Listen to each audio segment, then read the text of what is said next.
Chapter 4. Settling Down in Life.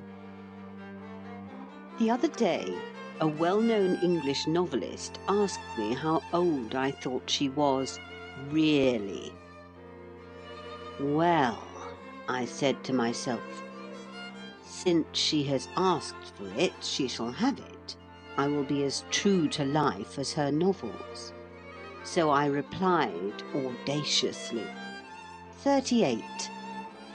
I fancied I was erring, if at all, on the side of really, and I trembled. She laughed triumphantly. I am 43, she said. The incident might have passed off entirely to my satisfaction, had she not proceeded, and now, tell me how old you are. That was like a woman. Women imagine that men have no reticences, no pretty little vanities. What an error! Of course I could not be beaten in candour by a woman. I had to offer myself a burnt sacrifice to her curiosity. And I did it, bravely but not unflinchingly. And then afterwards the fact of my age remained with me, worried me, obsessed me. I saw more clearly than ever before that age was telling on me. I could not be blind to the deliberation of my movements in climbing stairs and in dressing. Once upon a time, the majority of persons I met in the street seemed much older than myself. It is different now. The change has come unperceived. There is a generation younger than mine that smokes cigars and falls in love. Astounding! Once I could play left wing forward for an hour and a half without dropping down dead. Once I could swim 150 feet submerged at the bottom of a swimming bath. Incredible! Simply incredible! Can it be that I have already lived? And lo, I, at the age of nearly 40, am putting to myself the old questions concerning the intrinsic value of life, the fundamentally important questions. What have I got out of it? What am I likely to get out of it? In a word, what's it worth? If a man can ask himself a question more momentous, radical, and critical than these questions, I would like to know what it is. Innumerable philosophers have tried to answer these questions in a general way for the average individual, and possibly they have succeeded pretty well. Possibly I might derive benefit from a perusal of their answers. But do you suppose I am going to read them? Not I. Do you suppose that I can recall the wisdom that I happen already to have read? Not I. My mind is a perfect blank at this moment in regard to the wisdom of others on the essential question. Strange, is it not? But quite a common experience, I believe. Besides, I don't actually care twopence what any other philosopher has replied to my question. In this, each man must be his own philosopher.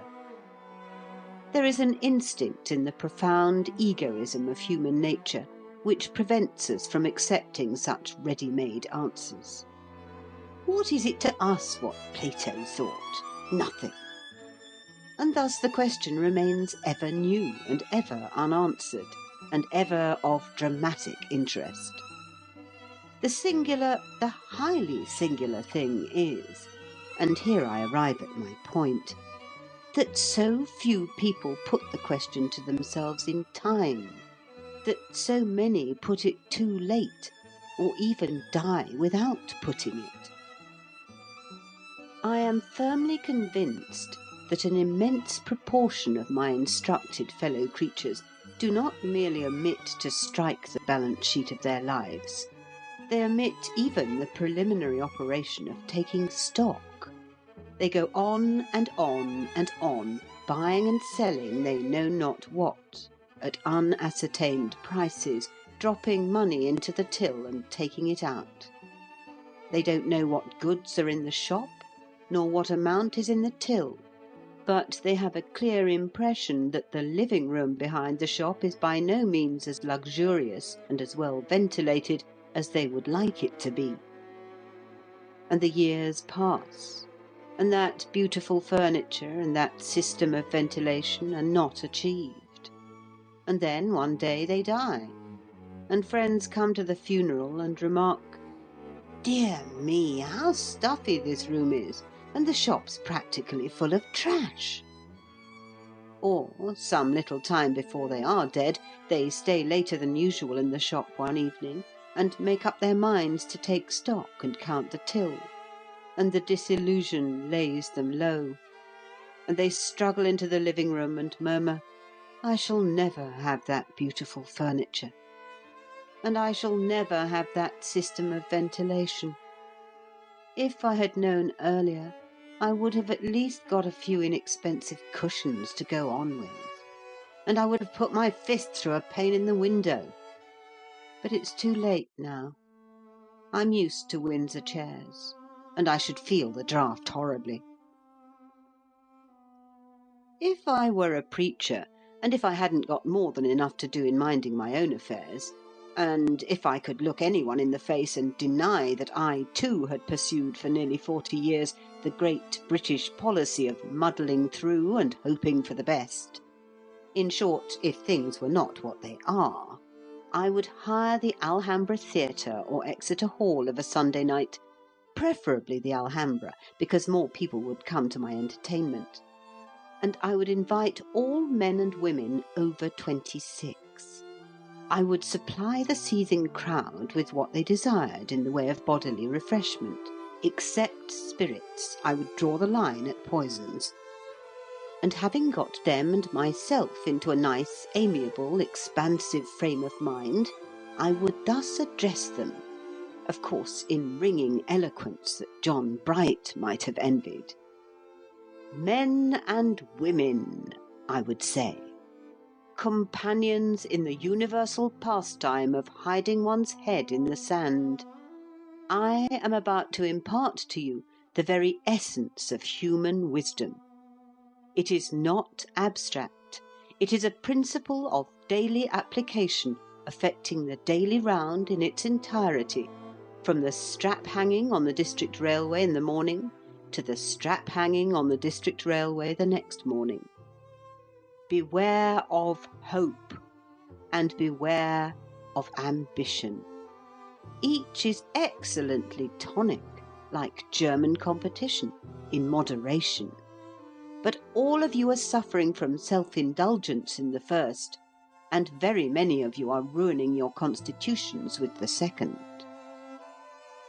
Be it known unto you, my dear men and women, that existence, rightly considered, is a fair compromise between two instincts. The instinct of hoping one day to live, and the instinct to live here and now. In most of you, the first instinct has simply got the other by the throat and is throttling it. Prepare to live by all means, but for heaven's sake do not forget to live. You will never have a better chance than you have at present. You may think you will have, but you are mistaken. Pardon this bluntness. Surely you are not so naive as to imagine that the road on the other side of that hill there is more beautiful than the piece you are now traversing. Hopes are never realized, for in the act of realization they become something else. Ambitions may be attained, but ambitions attained are rather like burnt coal. 90% of the heat generated has gone up the chimney instead of into the room. Nevertheless, indulge in hopes and ambitions which, though deceiving, are agreeable deceptions. Let them cheat you a little, a lot, but do not let them cheat you too much. This that you are living now is life itself. It is much more life itself than that which you will be living 20 years hence. Grasp that truth, dwell on it, absorb it. Let it influence your conduct to the end that neither the present nor the future be neglected. You search for happiness? Happiness is chiefly a matter of temperament. It is exceedingly improbable that you will, by struggling, gain more happiness than you already possess. In fine, settle down at once into life. Loud cheers.